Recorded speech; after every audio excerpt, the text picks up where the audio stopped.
7h20 em Campos, de volta com o Folha no Ar, primeira edição. Para você que está chegando agora, muito bom dia, seja bem-vindo, bem-vinda. Para você que nos acompanha aí em nossas redes sociais, tanto no Face, no YouTube, também em podcast, né? Também muito obrigado, tenha um bom dia. Hoje a gente tem o prazer de receber aqui neste programa a Maristela Naurati, que é promotora de justiça, titular da terceira promotoria de tutela coletiva de Campos. Doutora Maristela, muito bom dia, sempre muito bom, oportuna aí a sua visita aqui ao programa, mesmo que virtual, né, mesmo que por videoconferência, mas de antemão muito obrigado e seja bem-vinda mais uma vez ao Folha no Ar, primeira edição. Bom dia. Muito obrigada, bom dia aos senhores, bom dia a todos. Agradeço a oportunidade por estar aqui e para poder conversar um pouquinho, né, sobre essas atualizações do Covid, né, do combate ao Covid, essas problemáticas que vêm sendo publicadas na imprensa, né. Eu que agradeço essa oportunidade. Bom dia, Maristela, obrigado pela presença. Primeiro, para começar, você é titular da terceira promotoria de tutela coletiva e é responsável pela fiscalização de ações da saúde no município. Isso.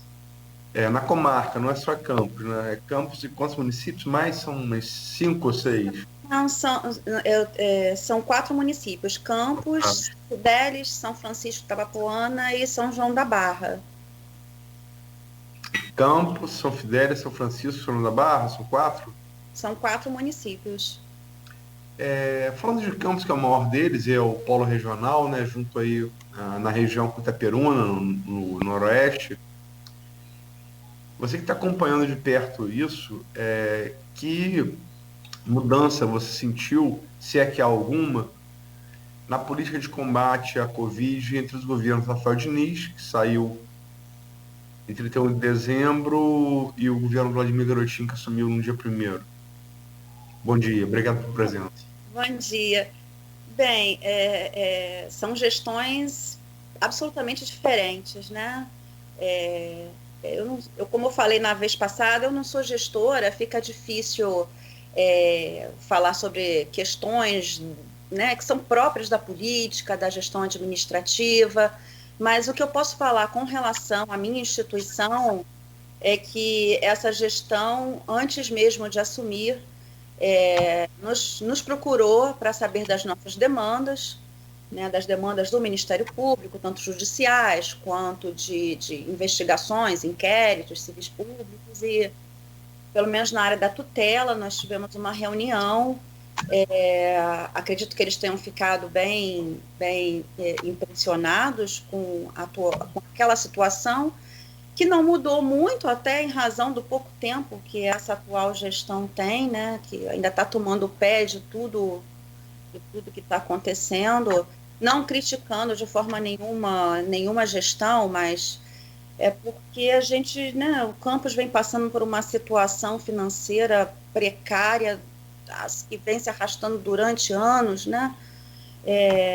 Todos nós sabemos, é só olhar para o comércio, que antes mesmo da pandemia já estava numa situação bem precária, né? Lojas fechando, serviços sendo fechados, né?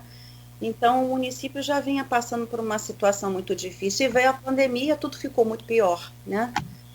Tudo cai, a arrecadação cai, né? Mas a forma de procurar a instituição, de saber quais são os problemas, que não são os problemas que são prioritários para a gestão, porque ela deve ter, né, os seus próprios objetivos, mas que são institucionais, né, que nós buscamos fiscalizar, investigar.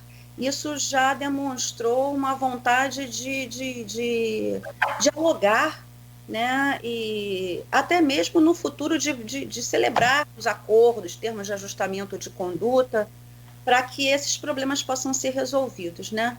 No meu caso, né, que além de ter uma atribuição na cidadania, como as outras tutelas, foi a minha promotoria, ela é responsável pela fiscalização da saúde, assistência social, que eu acredito que é bastante difícil, já que não é dessa gestão, não é da gestão passada, das gestões anteriores. A saúde é muito cara, a assistência social é muito cara, então se o município não está bem, vai se refletir nesses serviços, inevitavelmente, e a gente viu ao longo dos anos a precariedade dos hospitais, a precariedade da rede de atenção básica, que serviram de base, inclusive, para ações civis públicas, não só do Ministério Público, mas o Ministério Público também em conjunto com a Defensoria Pública, né, naquela união de forças para que a gente pudesse ver algum tipo de resultado,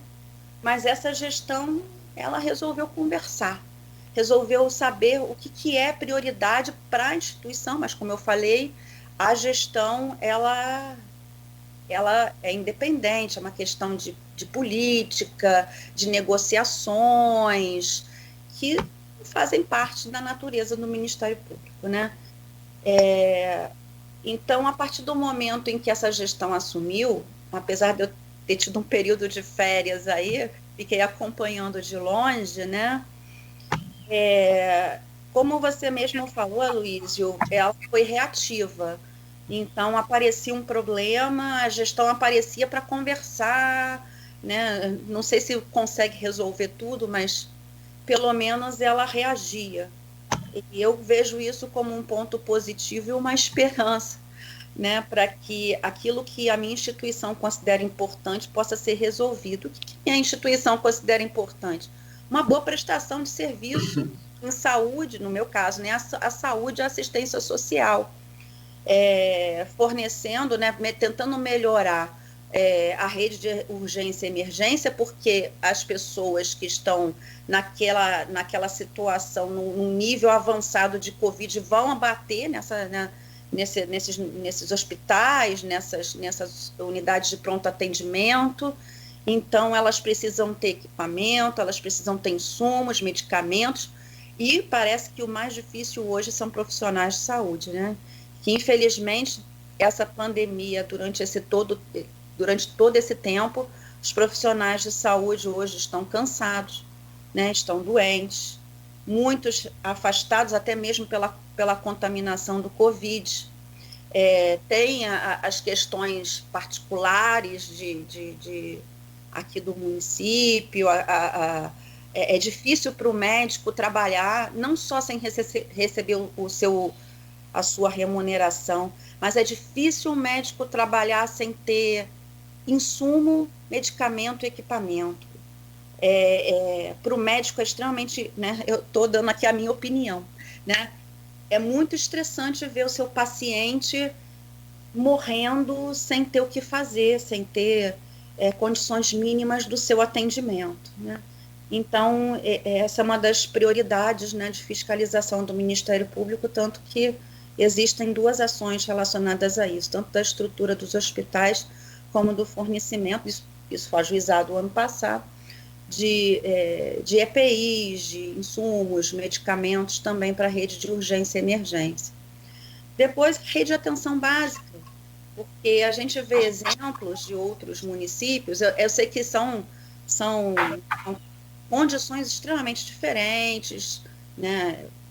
Todo mundo compreende isso, cada município tem a sua condição própria, mas a gente vê bons exemplos por aí, aplicando, assim, dando uma prioridade à atenção básica no combate ao Covid também, né? Porque essa estratégia, por exemplo, de saúde da família, é buscando ativamente as pessoas que estão contaminadas, aquelas pessoas que podem ter, talvez, uma internação, não tratamento, né? Um tratamento, de internação precoce, no caso de evolução da doença, para que ela possa ter uma chance maior, né, no final, de ter êxito ao superar essa doença pavorosa.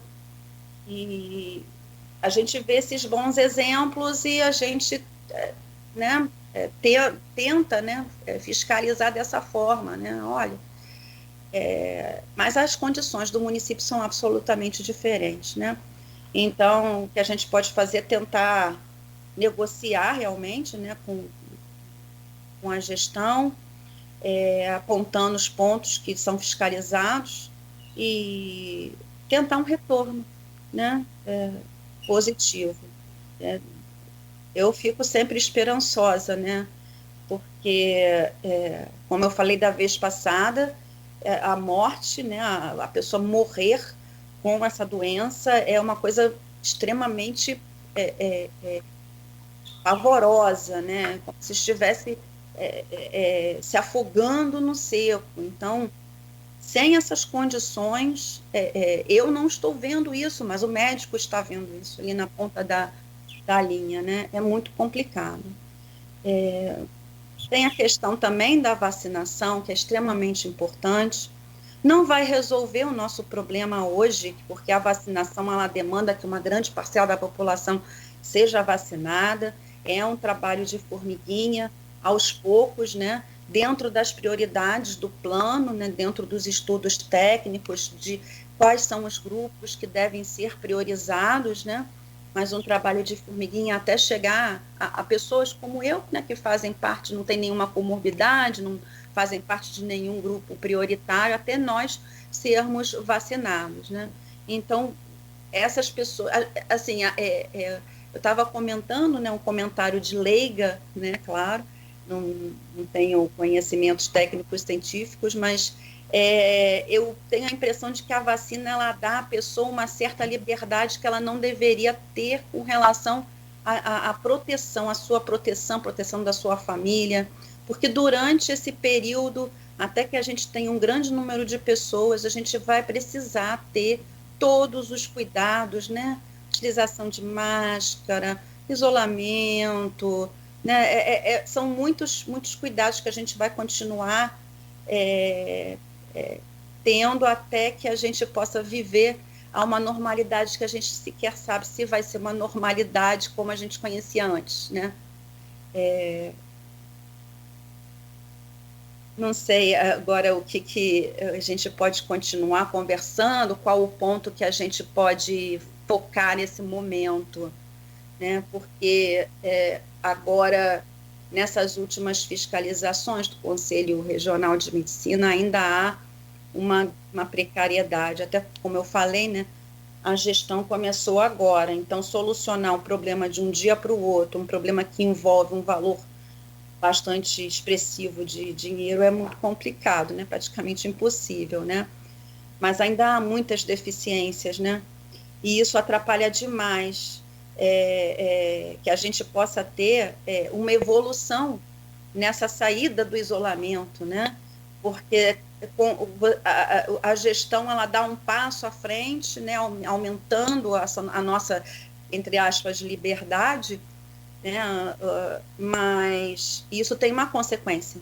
A consequência é o aumento de contaminação, a ocupação dos leitos, e é isso que faz, esses são, né, os critérios técnicos para se definir as nossas bandeiras, né, a nossa possibilidade de voltar a ter um convívio social.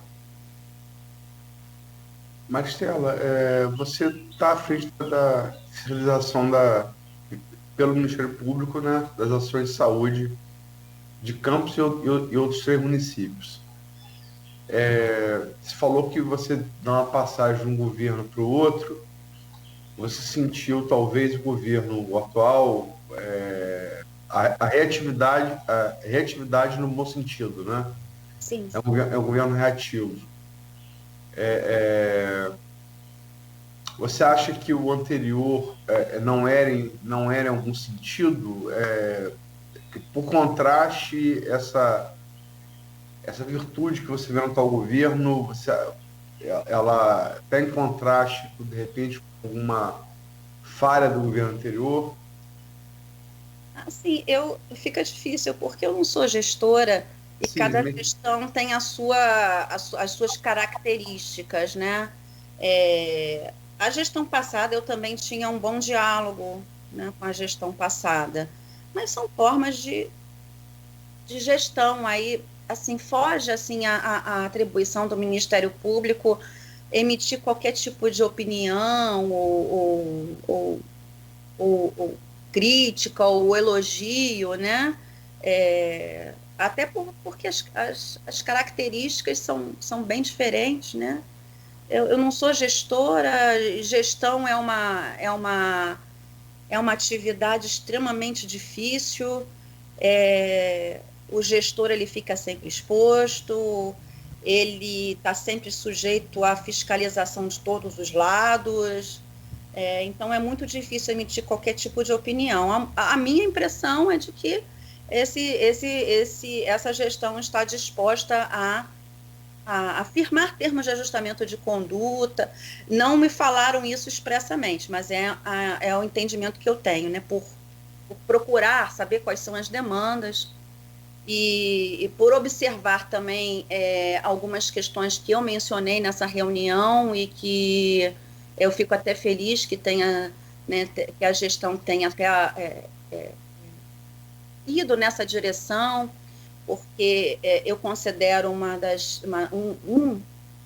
populações, né, que sofre muito com o Covid e que às vezes ela fica muito apagada, né, porque às vezes a gente não consegue nem ver como parte da nossa, né, da nossa população, é a população em situação de rua, né? Ela não tem casa para se isolar, ela fica na rua, ela não tem atendimento médico, essas pessoas que estão ali são de uma vulnerabilidade extrema, muitas com transtornos, né? Então, eu apontei essa minha preocupação, né? Então, quando eu volto de férias, eu vejo um carro de busca ativa na frente do Centropop, eu fiquei muito feliz dessa população agora ter uma visibilidade, né? Não que não tenha tido na gestão passada, consegui bastante coisa também na gestão passada, mas é uma população que, em regra, as pessoas consideram como indesejadas, né? Mas são as que estão ali que não tem nada, né? Nessas fiscalizações aos equipamentos de população de rua, eu não sei nem se posso falar isso, uma experiência pessoal que eu tive, uma senhora em uma situação de extrema vulnerabilidade, usuária de crack, uma pessoa que não tem nada na vida. Essa pessoa, essa mulher, ela viu uma outra pessoa em situação de rua chegando, doente, não conseguia se locomover. Ela correu lá, ela foi ajudar esse homem, ajudou, ficou ao lado dele o tempo todo, ajudou a ir ao toalete, voltou com ele. Eu fico, nossa, essa é a minha fé na humanidade. Pessoas que não têm absolutamente nada e que ajudam as outras. Um outro exemplo, eu vi no abrigo provisório também, um senhor idoso lá, que não tinha condições de fazer a sua higiene pessoal, e todos os outros moradores daquele local se ajudando, revezando na sua higiene, nos seus cuidados, né? Então a gente tem que ter essas experiências para ver que essas pessoas estão em extrema vulnerabilidade, que elas precisam de uma visibilidade.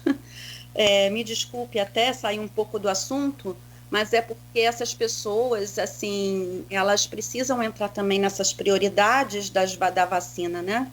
Porque elas não têm onde se isolar. E elas são transmissoras também, né? Elas estão ali andando para lá e para cá e são as transmissoras do vírus. E em razão da sua saúde precária, elas ocupam os leitos, né? Elas ocupam os leitos de UTI, os leitos de enfermaria, e o objetivo, né, acredito eu, do plano de vacinação, é de que se possa desocupar leitos e que não ocorram as mortes nos mais graves, que são os idosos, as pessoas com comorbidades, essas pessoas que estão em extrema vulnerabilidade, né? Fora outros grupos, né, como os quilombolas, os indígenas, esses, né, que são protegidos pelo Ministério Público Federal e as suas políticas públicas fiscalizadas por ele, mas são outros grupos de extrema vulnerabilidade, né? Então, esses grupos é que estão ali mais propensos a ocupar esses leitos. Não é? O problema não é ocupar o leito, é ocupar o leito e falecer, né? É ocupar o leito e sair cheio de sequelas, né?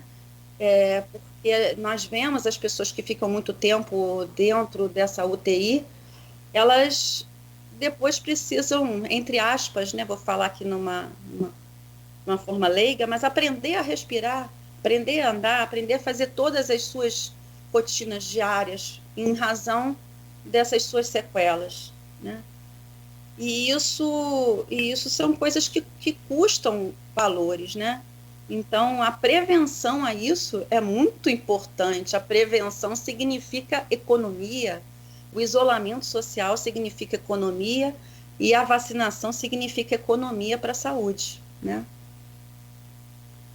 Você falou da situação dos moradores de rua, me lembrou agora, na segunda-feira, o governador de São Paulo, João Dória, chamou ex-presidentes para uma apresentação da situação no estado de São Paulo, e estiveram presentes fisicamente o ex-presidente Fernando Henrique Cardoso e por meio virtual, como a gente está aqui, os ex-presidentes José Sarney e Michel Temer. Collor, Dilma e Lula foram convidados, mas declinaram os convites, né? E o presidente Fernando Henrique, eu até achei, né, assim, um bom exemplo, que 89 anos, né? É uma pessoa já por idade, né? Que está no grupo de risco. Ele esteve presente lá e ele falou exatamente isso que você está falando. Que pediu as pessoas para ficarem em casa até a vacina atingir uma proporção da população que começa a fazer alguma diferença, como Israel hoje, que já vacinou 40% da população e teve, tão logo vacinou esse percentual expressivo da população, uma busca de leitos, uma queda por Covid de 60%, que é bem expressivo. Mas o Fernando Henrique falou que, assim, pediu as pessoas para ficarem em casa, mas ele falou: a pior situação das pessoas que não têm em casa, porque essas estão sujeitas, né? Ele falou isso no início da sua fala e ao final. Agora, você, enquanto Ministério Público, o que você acha que é a principal demanda hoje da população de Campos e desses 3 municípios em relação à pandemia da Covid? Eu falo aí de população de rua e da população em geral. Conscientização, extensão da campanha de vacinação, oferta de leitos, que a gente, como a gente falou nesse bloco. Qual você acha que é hoje a principal demanda desses 4 municípios em relação à Covid? Assim, com relação à população, eu acredito assim que procurar respeitar as normas municipais do isolamento, né? Porque isso é muito importante, né?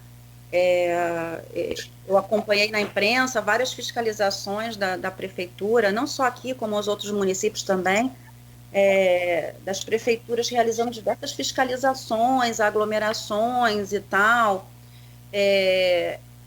Mas assim, não é uma aglomeração assim, você dentro da sua residência recebendo um tio ou uma tia, não era só isso, né? Porque fica limitado à sua família, mas aglomerações consideráveis, né? E a gestão pública tendo que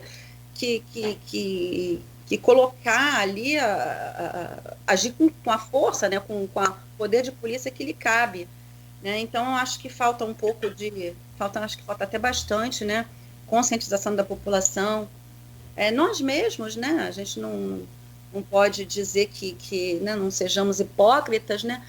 Vai passando o tempo da pandemia, vai passando, a gente acaba relaxando, né?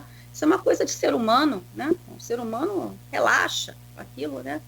E só que a gente precisa o tempo todo lembrar disso, tá sempre lembrando, tá sempre divulgando os cuidados, né? Agora, com relação ao município, com certeza, a oferta de leitos, né? Eu acredito que seja lá algo que não faça nenhum gestor dormir direito, né? Porque a falta de leitos de UTI, falta dos médicos para abrir mais leitos de UTI, por conta daquelas razões que já falei, isso é um problema muito sério e difícil de resolver, né? Porque não é pegar uma maca, colocar ali um respirador que vai estar resolvido o problema. É toda uma equipe, é uma infraestrutura, é medicamento, é insumo, coisas que não são baratas, coisas que às vezes uma hora ou outra não se encontra no mercado para comprar, não se encontra o profissional para ser contratado. Eu acho que isso é a maior dor de cabeça, é o maior problema hoje. E para evitar que isso seja uma causa de morte, a gente precisa continuar com as nossas, né, respeitando as normas municipais com relação ao isolamento, para que uma pessoa da nossa família não precise de um leito, ou se precisar, não tenha o leito e venha a falecer, né? Eu acho que esse é o principal problema. Leito, insumo, medicamento, né? A estrutura dos hospitais de urgência, a rede de urgência e emergência com os hospitais e com as unidades de pronto atendimento, né? Mas é difícil você falar de um ponto só, né? Porque a gente está falando só do extremo, né? Fala só do extremo. O extremo é esse, é chegar a esse ponto de precisar um leito de UTI, né? E por trás, a gestão vai precisar de fazer algum tipo de abordagem mais severa com relação à testagem, né, ao controle dos infectados, né? E isso não é fácil. Não vai fazer em uma semana, não vai fazer em 2, né? É uma coisa que precisa de planejamento, dinheiro, né? E que não é de uma hora para outra. Mas a minha maior preocupação hoje, com certeza, são os leitos. E sem leito, né, a consequência é muito grave. O vice-prefeito além de vice-prefeito, o Frederico Paes, ele ser gestor hospitalar, né, ter sido gestor hospitalar do plantador de cana, ele também presidente do sindicato de hospitais e clínicas aqui de Campos, da região. Ele tem uma participação na saúde em termos administrativos, né? Isso é dito por ele, é dito pelo prefeito Vladimir Garotinho. Ele teve aqui na terça-feira da semana passada e falando, ele estava recebendo as vacinas, o primeiro lote que chegou, né, da Sinovac, né, da Coronavac, que é parceria do laboratório chinês Sinovac com o Instituto Paulista Butantan, e depois chegaram da AstraZeneca também, fruto da parceria da Fiocruz com a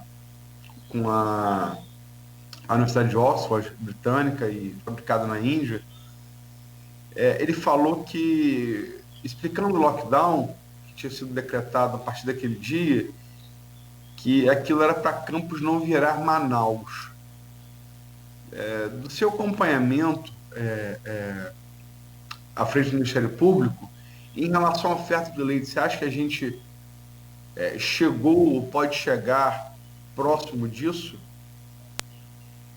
É muito difícil dizer, né? Mas se a gente, assim, eu como leiga, né, leiga na área de saúde, né, responsável só pela fiscalização, porque, na verdade, o que eu promovo é em cima de relatórios técnicos do CREMER, de Corém, de outros conselhos, né, em cima dos estudos que o nosso centro de apoio acaba nos encaminhando, né, então eu utilizo esses estudos para promover, né, tanto administrativamente quanto judicialmente. Mas, assim, a gente vê aqui que a gente tem próximo um carnaval, né? A gente hoje está sofrendo consequências do comércio na época de Natal, a gente está sofrendo as consequências do Natal, a gente está sofrendo as consequências do Ano Novo. Eleição. Eleição também. Então a gente pode, de repente, agora começar a melhorar, mas vem o carnaval e, assim, eu acredito que a gente vai ter mais problemas no futuro. Ai, desculpa, são os gatos. A gente vem, então aqui é um filho, são os meus filhotes que estão aqui fazendo bagunça. A gente também vem aqui com uma possibilidade de abertura das escolas e assim, mas as crianças são assintomáticas, não tem nada assim, mas elas são contaminadas pelo coronavírus e passam para os seus familiares. A gente é uma infecção que a gente passa um tempo considerável sem sintomas, mas transmitindo. Então, a gente vai passar por umas dificuldades aqui no futuro, né? E eu acredito que a gestão esteja, né, ainda mais com pessoas capacitadas em gestão, né, de hospitais e de saúde, né? Porque grande parte do sucesso na saúde é a gestão, né? Em todos os sentidos, de planejamento, de estoque, de controle, fiscalização. A gestão é um ponto muito, muito importante para que a saúde dê certo. Então, eu acredito que a gente vai passar ainda por algumas situações bem complicadas, até em razão da dificuldade de se colocar leitos de UTI, né? Até mesmo por conta do que eu já falei, da falta de profissionais, né? Então, isso é preocupante. Tem aqui, Maristela, acho que você tem um admirador, né, não é nem secreto, é assumido. O Charles Belcuri responsável, né, que assumiu aí a antiga Vigilância de Saúde, hoje tem outro nome, alongaram o nome. Hoje em dia... Eu não gravei os nomes novos, não, que eu sei que eles mudaram os nomes nos órgãos, não gravei ainda. Hoje é Atenção Básica e Vigilância, Subsecretário de Atenção Básica e Vigilância Sanitária. Com o governo Rafael era Vigilância de Saúde, que era André Moreira, e assumiu o Charles no lugar dela. 2 médicos infectologistas, aliás, do mais alto gabarito, né? Tanto André quanto o Charles. E o Charles coloca aqui, mandou um comentário no WhatsApp. Bom dia, parabéns pela linda escolha da entrevistada. Você está falando comigo, pediu algumas informações, vou te dar um spoiler. Falando sobre a população de rua que a gente falou aqui, né?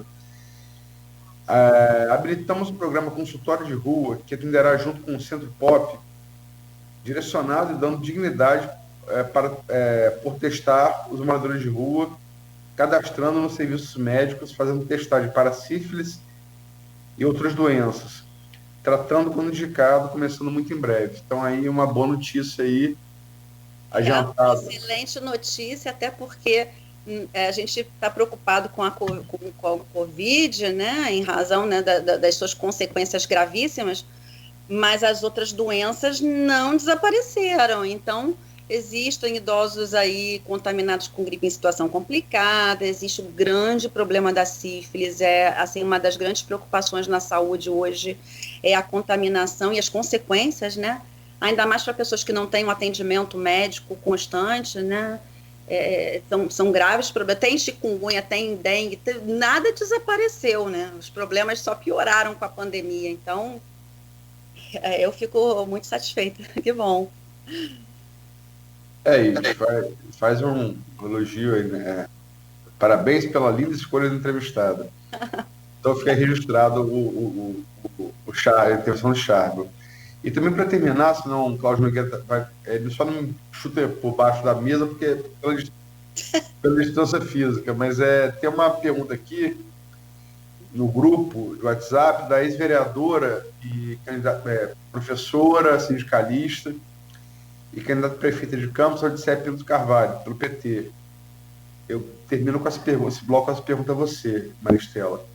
Como a MP vai fazer para fiscalizar as ações de saúde no nosso município? Qual é a proposta? Fiscalizar é complicado, né? dentro das ações judiciais, né, há uma demanda constante para os conselhos com relação à fiscalização. Inclusive, o Conselho Regional de Medicina já realizou a fiscalização dos hospitais e da quantidade de leitos, né? Então, a gente trabalha dessa forma. Se eu, pessoa física, vou, né, Maristela, chego num hospital para fiscalizar, a única coisa que eu posso ver é uma estrutura física, porque meu conhecimento técnico-científico é muito limitado, né? Então, a gente demanda que essas entidades, essas autarquias, essas organizações que têm o conhecimento técnico-científico possam fazer essas vistorias, fiscalizações para a nossa instituição. Com relação aos equipamentos de rua, eu vou realmente pessoalmente, né? É um pouco mais tranquilo, né? Até porque existem normas que eu consigo, dentro das minhas limitações, entender de uma forma melhor. Mas eu realmente necessito desse background aí técnico-científico, porque senão eu não tenho como. Eu posso visualizar que o leito está vazio, mas eu não vou conseguir compreender ali qual é o insumo mais importante que está faltando, qual é o medicamento mais importante que está faltando, isso eu demando. Então, a gente faz a fiscalização dessa forma. Às vezes, até pessoalmente, como no final do ano passado, fomos junto com o CREMERG, Dr. Tiago Abud, que foi meu grande parceiro em diversas ações, extremamente combativo. Nós fomos pessoalmente realizar fiscalizações de leitos junto com o CREMERG, né? A gente demanda que essas instituições façam as vistorias para que a gente possa se manifestar tanto judicialmente quanto chamar a gestão pública para algum tipo de negociação. É dessa forma que a gente faz a fiscalização. E um outro ponto muito importante, porque nenhuma instituição tem olhos em tudo, é a participação da população, mesmo que de forma anônima, né? Colocando as demandas para o Ministério Público. O que está de errado para que a gente possa fiscalizar? Então, nós temos a nossa ouvidoria, né? Pode ser acessada pelo site do Ministério Público, né? mprj.mp.br, e colocando lá de forma anônima, não tem nenhum problema. Eu não sei o número, eu tenho até um número de WhatsApp, mas eu não sei de cor, mas no site do Ministério Público pode ser acessado, fazendo as denúncias, né? E a gente precisa, os nossos olhos também dependem dos olhos da população. A população é extremamente importante. É uma extensão, né, da promotoria, como se fosse, né, fôssemos todos fiscais também. Como não, né? Os de apoio sempre falam isso, a população é extremamente importante, porque se não fossem eles, não chegava nada para a gente. Não chegava nada, não chegava... E é impossível. O gestor vai dizer que ele está com dificuldade em ingerir alguma coisa, ou que ele está deficiente, não vai. Não. Então, a população é que coloca, olha, isso aqui está errado, olha, isso aqui né, tem alguma... Pode até não ser nada, né, mas... realmente existem algumas coisas que a população nos traz que são difíceis de averiguar, mas elas ficam ali, a gente toma ciência, ficam ali, porque a gente recebe recebe uma outra notícia, aquilo ali vai juntando para que a gente possa fazer depois uma fiscalização mais eficiente e um combate mais eficiente. Sim. Bom, são 7h59. Aloysio, vamos fazer um intervalo, doutora? Tem várias participações aqui, intervenções no Face. Tem uma aqui que a gente agradece a todos, naturalmente. Tem uma da Fátima Castro. Bom dia, queridos. A AIDS também continua em curso, infelizmente. Né? Sobre a citação das doenças que a senhora falou, a Fátima Castro participa aqui lembrando do HIV. São 7h59, nós vamos a um rápido, brevíssimo intervalo comercial. Você continue ligado aí com a gente, continue acompanhando o nosso streaming. Voltamos em instantes no Folha no Ar, primeira edição, que hoje recebe a promotora de justiça Maristela Naurati. Oferecimento dos laboratórios Plínio Bacelar, Clínica Proteus e Dedumas Baterias.